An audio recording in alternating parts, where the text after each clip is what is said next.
We begin with news in the Caribbean. In Jamaica, angry residents of Swallowfield in St. Andrew Tuesday night launched a second attack on the police and set fire to a blockade they mounted on Old Hope Road in their continued protests against the fatal shooting by cops of a 17-year-old male from the community on Monday night. People living in neighboring communities reported hearing shots being fired and a Jamaica Defense Force helicopter hovering over the troubled community.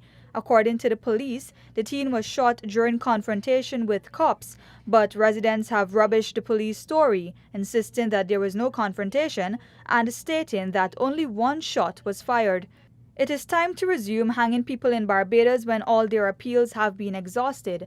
That's the view of opposition leader Bishop Joseph Atherley, who on Tuesday maintained that the death penalty could be a deterrent to some potential murderers. Speaking in the House of Assembly during the debate on the Offences Against the Person Amendment Bill 2018, he stressed that the death penalty should be executed expeditiously in instances where the courts have ultimately determined it to be appropriate for people who are convicted of murder.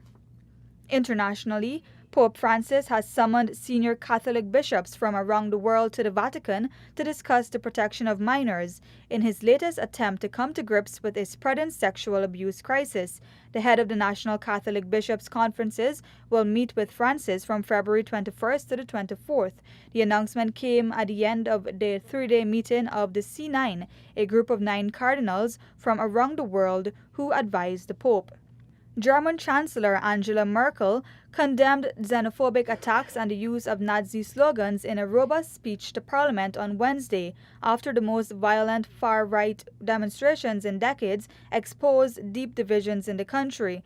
In an unusually rowdy session, the far-right Alternative for Germany deputies stormed out of the chamber after a Social Democrat accused them of being unsavory right-wing radicals.